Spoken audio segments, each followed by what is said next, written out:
Hi, everyone. Keri Stevens here. I'm from the Moody College of Communication, and I'm so glad you've joined me today. I want to give a special welcome to our alumni and our students who might be joining us today. So what I'm going to do is talk about disasters and employee communication. And so to get us started, let me share my screen. I've put together a few slides for you that will hopefully let you walk away with some key takeaways today. All right. So the key things that we're going to talk about today are that COVID-19 has really changed the way that we communicate with employees. And I think the main reason is we have a lot of employees who are working from home now. And also it's a different kind of disaster where we actually have pretty limited information about how we can communicate well with our employees.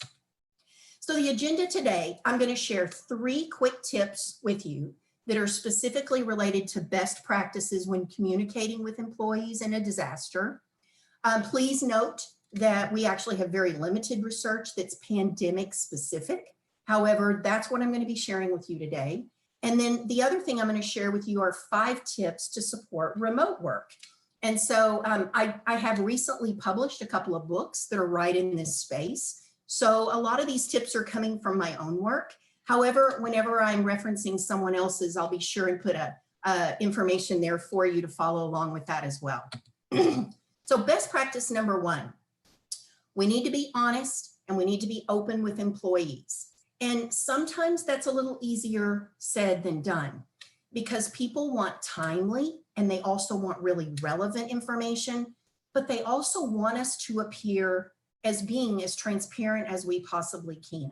Now, this has changed in the last about decade because now everyone can post things on social media, and we do have to be sure that transparency is kind of driving our decision making and communicating with employees. The other tip I'm going to give you here has to do with the fact that this is a really extended pandemic, and so we're having to change the way we communicate with people over time. Specifically, what you might consider doing is making sure that you're always telling people this is an evolving situation. This is the best that we know now, but things could change. Because what you don't want people to feel like is that you're changing your mind, but when you pre-warn them that this is the best we have, it's a great tip for you to actually maintain the fact that you're trying to be honest, but things are going to change as we get more information. Best practices 2 and 3 really do go together. And essentially, you want to use compassion, but you also want to be directive when you're talking with your employees, especially through a very lean medium like email. And so one way to do this is to actually provide messages that tell people what to do, but also make them feel like they know what they should be doing in this situation. So if you can, recommend specific actions and then also give them some options. What are some different ways that they can accomplish those specific actions? So they feel like they have a little more control over this situation where most of us don't feel very much in control. Now, occasionally you can't offer options. I mean, hand washing is hand washing. For 20 seconds, we have to do it that way. But some of our more kind of logistical concerns that we have in our organizations, we can give people some options there. But the key here is watch overloading your employees. I did a talk last week, and one of the key things that people were saying is they are really, really overloaded with messages. And a lot of times what it is those really long messages where you have lots of instructions kind of embedded in them.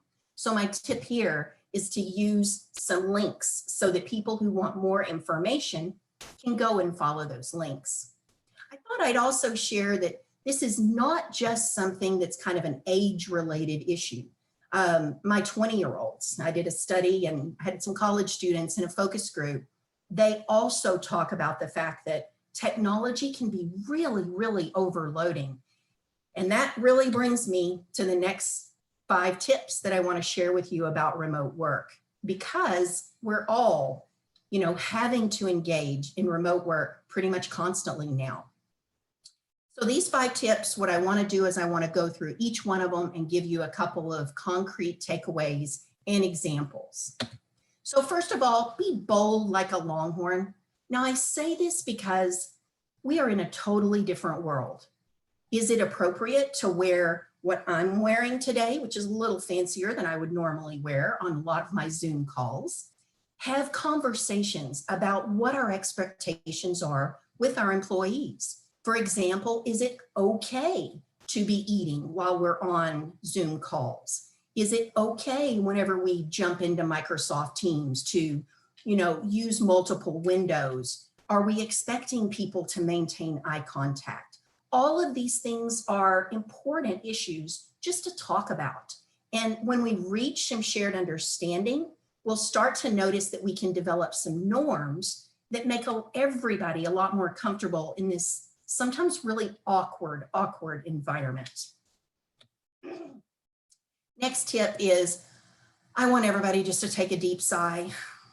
Don't you feel like we're always on now?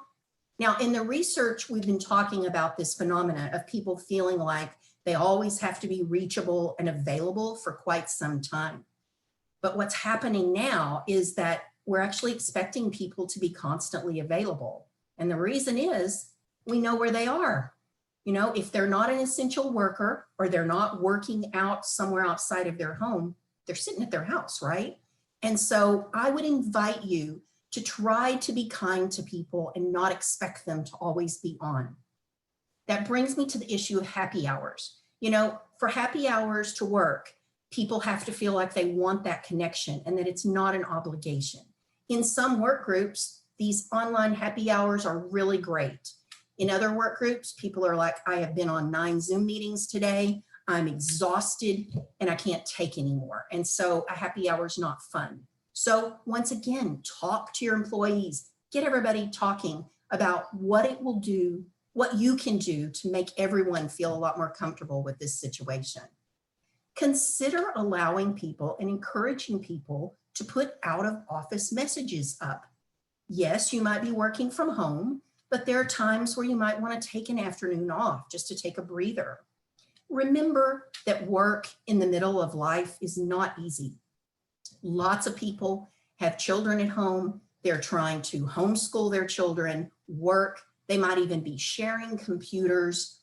They feel like they're constantly having to be available and be on. So let's think creatively about how to be kind and help people deal with this situation. One way to do that is think proactively about resources that you might have that could help your employees. So be proactive because a lot of people are going to be really uncomfortable raising issues right now, especially with the economy the way that it is. So perhaps people don't have adequate home internet service. Maybe they're paying their cell phone bills, especially now that they're having to contact people so much. And very few of us have a landline phone, like the picture that I gave you here. Most people are working off of some type of mobile phone. The other thing to consider is, are people having to share computers at home? And do they even have a printer at home? A lot of times people are struggling to make this work because they don't want to raise these issues. So I've seen a best practice be to be proactive and ask employees, what resources do you need? And even go a step further and say, hey, we have extra cameras. Could we loan you a camera to be able to do your work at home? I would also encourage you to be creative. One of the most creative things, and I think helpful things that I've heard about so far in the pandemic, is groups that are having all-day meetings or retreats. They have meals sent to their home. Because if you're online all day long, you can't stop and you can't fix lunch for your family. And you might be required pretty much, or feel like you're required to be on for a long period of time. I'd encourage you to think about the small things. I will never forget about 10 years ago, my husband's manager at the time called me because he was going in for surgery. And he said, look, I value your husband so much. I know you are also a working professional. I would like to put an extra $200 in his paycheck, and I want you to do whatever you need over the next week You know, hire an extra babysitter, order your meals out, whatever it takes to make your life easy while he's recovering. Oh my gosh, he made a friend for life. Now, $200 might be a lot for some people. I think little gestures can be great. For example, I had a former student who sent me chocolate chip cookies last week, just to be nice. And I hadn't seen the student for over 10 years. So think creatively and out of the box. If you're an organization that offers some wellness resources, I would encourage you to not get discouraged if your employees are not using them right now. People are just trying to figure out how to survive and cope. Over time, I think that really trying to think about wellness is going to become a lot more of a priority. So hang in there, because I think they'll really value them in the near term. I deliberately overloaded you with this slide because I want you to realize that most of your employees, especially if they turn off that camera, they are multitasking. Communicating is a very similar term that I study, and that's the idea of carrying on multiple conversations at the same time. So if I were to be talking to you and grab my phone and trying to text at the same time, I would be trying to multi-communicate. And it's really cognitively exhausting and overloading to engage in those behaviors, but we do it. And so first of all, be a little kind on people. They're going to do this, they're going to engage in these behaviors. But I think that also remind people that when they're doing that, they're making more mistakes, and juggling adds to their stress load.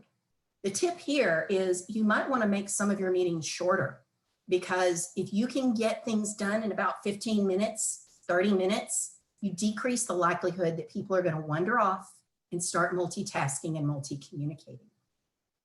I'll share with you the tip that I still use, even though I'm working from home.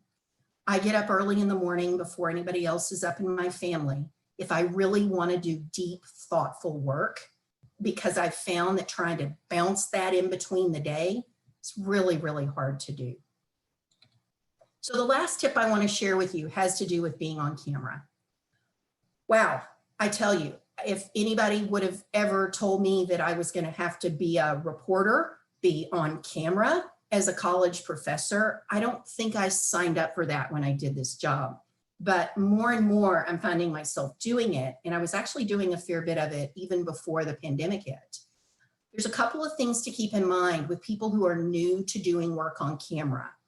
It takes a lot of performative energy to be able to communicate this way.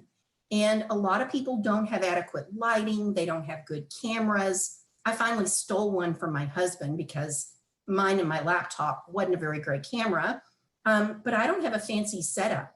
But what I've done instead is I have natural light that's facing my face. There's some little tips that you can use, but please remember that in addition to being on camera, I think it's equally important sometimes to be off camera.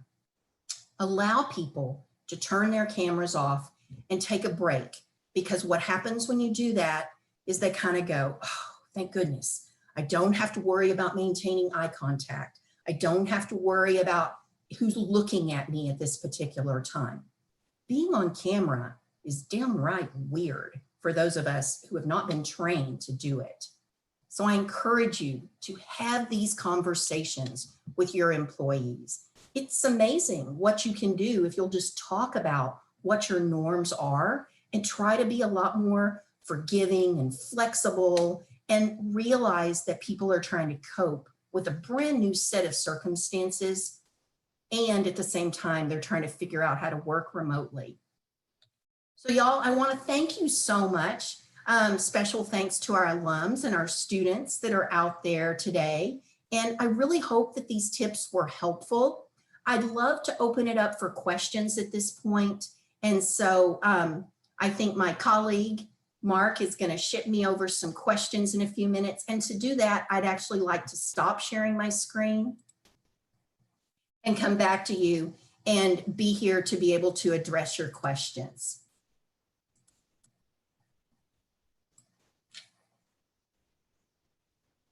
Hopefully everybody's having a nice Thursday. Do me a favor and make some comments or ask any questions that could be relevant to your particular work situation. I really try. My students who have had me will tell you that if I don't have answers, I won't make something up. I'll tell you I don't have the answer. But I've studied a lot of this about remote work for over 15 years now. And I actually started publishing work related to web conferencing. I think my first paper on that came out in about 2006 or 2007. So a lot of these technologies that we're using to communicate have been around for quite a while, but the difference is that we have everybody using this at this point in time. So I do have a question. One of the comments that came in was, whether or not the presentation can be made live so that you can share it with peers. And yes, it's going to be saved on the Moody College of Communication YouTube channel. And feel free to share this work. The other thing I'll tell you is feel free. I shared my email address. I'm also pretty easy to find. If you type Keri Stevens, College of Communication, UT Austin, I come up immediately. But please feel free to get in touch with me if your organization is interested in studying some of these communication issues during the pandemic, because I have about 5 different research teams that are studying different projects related to COVID-19 right now. It's kind of crazy to think of the fact that because I study things right in these 2 spaces of both disasters and technology use, we're actually having lots of opportunities to learn that we hope can help people in the future. All right, so, I have a comment here that I want to respond to. So somebody's supervisor thought that it was a great idea of mailing their team flashing neon glasses that they can wear during their team meetings to celebrate someone's success. Wow, I love it. What a fantastic idea. I tell you, we've got to think out of the box, y'all. One of the things we're doing at UT Austin and we've been doing in our classes is I actually have a hat. I have a pirate hat. And so periodically what I'll do is I'll throw on my pirate hat and we'll have class and, I'll invite my students to wear their favorite hats, or sometimes I'll invite them to wear the t-shirt that is inspirational. And we'll talk about that as they attend classes. So I have another great question, and that is what thoughts I have on getting the quiet people online to interact. Actually, I have 2 recommendations for that. First of all, use the chat feature. I think almost all the systems that I've used so far have a chat function. And what you can do is you can pause in the middle of a presentation or a team meeting, and you can say, will everyone do me a favor and type into the chat. And you can actually see people carry on conversations that would never speak up verbally. And they'll do that in the chat function. I'm a big believer in not trying to put pressure on people to speak up all the time, especially if they're not an extroverted person. And so that chat is great. The other technique that I've used recently, and I just put out a really brief video on this, is using breakout rooms. I've been using breakout rooms through Zoom and putting people in small groups of 2 to 3 and allowing them to have conversations. And then they come back to the group and they can report out. It's a great way to get your quieter people talking because they don't feel like they have to perform as much in these small groups. All right, another great question I have here. So what's the key to good remote working? Does it fit some personalities but not others? And is it a technology issue or something else? Wow, I wish I had the magic answer to that. I actually think it varies tremendously between people. I have a teenager and a 20-year-old college student who came home to finish her semester. I'm pretty lucky because my remote working situation has not been that difficult. I don't have small children that I'm trying to manage their schoolwork at the same time. But one of the interesting challenges I have, and you can probably see if you look far back in this corner, is I have an office in my home where I took over my formal dining room, and I've been working from home about 2 days a week for 10, 15 years, but I don't have doors on my office. So before I got on today, I had to run through the house and tell everybody, hey, please, everybody be quiet for the next 30 minutes because I don't have doors to shut. And so realize that remote working means something different for every single person. And even people who have a lot of experience remote working are finding this situation challenging for completely different reasons. The other thing I'll tell you is that we're already starting to see that some people are talking about really enjoying working remotely and wanting to continue that in the future. But those people probably have different home situations than people who have a big family in a crowded space with poor internet connection and young or older people that they're having to take care of at the same time. So I would encourage you to talk about remote work. I think that that's the best way that we can figure out how to make it work for the most people.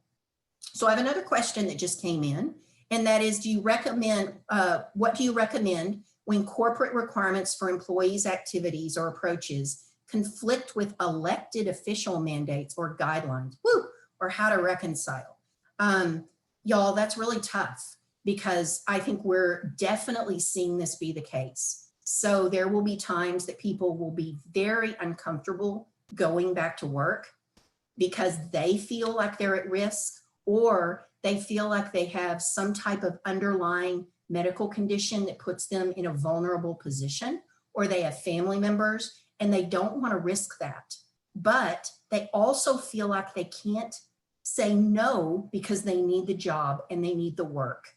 So I think what's really important is that we're sensitive to those issues and that we not ask people questions that make them feel uncomfortable, but we do this in a very diplomatic, careful, and planning kind of a way. The other thing you're going to see is some organizations being much more conservative than what government officials recommend. You're going to see other organizations want their people to go above and beyond and push the limits of what those government mandates are. I think it's a really uncomfortable situation. And from an organizational perspective, it's probably something for HR. And I've already talked to a lot of groups, and human resources as well as legal departments are all talking about how can we manage this, because it's tough. It's really tough, and there is not going to be one size fits all answer. All right, so I have another question that just came in. So in my opinion, is there anything especially unique about the intersection of COVID-19 pandemic and organizational communication that you think is worthy of study? Oh my gosh, I think there's so much. First of all, you're going to get me excited here because I'm a researcher and a teacher, and it's such an eye-opening time right now. First of all, this is the first type of a disaster that we've had that is so extended that it's going to be over months and possibly years. So from an organizational communication perspective, we have lots of opportunities to study what is working now with how we're communicating to employees. We can actually make adjustments, and then later we will actually be able to see some improvement in how we're communicating with people. Lots of opportunities around the digital divide. We have become more and more aware of how many people do not have internet access at their home, or not high enough quality, or not access to technologies to be able to facilitate all of this remote work. My colleagues and I have actually just written an article that should be coming out within the next month, where we actually put forth a research agenda that's very specific to organizational communication, because we have so many things we don't know, but there's a lot of past research that we can use to give us a jump in helping us figure some of this out. So thanks for asking a question that gets me, all excited, because for me, my coping mechanism whenever I feel like things are out of control is I stay really busy. And sometimes probably too busy, but it's a coping mechanism for me. All right, I think I have another question, and that is, working from home brings the stress of work into my place of refuge. Yes. Oh, do others feel this way? Y'all, I promise you that if I could do a poll or have people raise their hand, I bet almost every single person would raise their hand to this question. And so the second part of that question is, how can you moderate that? Once again, this totally depends on your family's situation. However, a couple of tips that I've pulled together from the past research, one of the things that you will notice that I have done, especially since I told you I'm in the middle of my formal dining room and I have no doors, is I've created barriers for myself. So I'm going to turn around and show you. I've pulled my bookcase up. I've brought in a table. I've brought in a plant. It's a fake plant, but still a plant. And I have a small opening. And what it does is whenever I walk in to sit down at my desk, it kind of resituates me and helps me remember, oh, it's work time now. The other thing that I think all of us have done is, or should be trying to do, is find a way to take breaks. It's really hard to remember to get up and take breaks. And so what I do sometimes is I literally set an alarm on my phone to remind me just to get up and walk around or go outside and sit in a chair for a change of pace. And then I think the other thing that's really important is we have to have conversations with our colleagues about the fact that we shouldn't be always available. Just because we aren't changing location, it doesn't mean we should be contacting people at 5:30 at night and still expecting them to work. And that's something that I think managers and supervisors can initiate those conversations and try to make sure that we're communicating to people that we know that work is invading people's personal lives. The other thing I'd love to see is people are a lot more forgiving of a kid coming and jumping on your lap in the middle of a call. And we need to truly be understanding about that because it's going to happen. And I'll give you one more tip to kind of remember here. And that is, I have one student who the only quiet place he can find in his house is in his closet. And so he goes in his closet to try to get some peace from the rest of his family when he needs to work. There are a lot of people that are working at home in those kind of situations. And those of us who have the luxury of having a formal dining room to be able to take over as an office, I think all of us need to really work hard to be kind and to care about those people that are really trying their absolute best in a time where it's really uncomfortable to feel that guilt and that pull between our personal and our work and professional lives. So those were some great questions, y'all. I sure appreciate the opportunity to, share some thoughts and ideas with you today. And I hope that they were really helpful. I think our time has come to an end. And so I'm going to wrap things up and invite you all to come back to campus. If you haven't been to campus in a while, when we reopen, I'm sure that things are going to be, extra special. It'll be a really nice time. And in the meantime, join us online because we're doing a lot of exciting things in Moody College, whether it's planning on how to teach our classes online in creative and innovative ways, or, sharing a little bit of our research expertise with the public. So thank you. I really enjoyed my time with you. And have a great Thursday. Bye, y'all.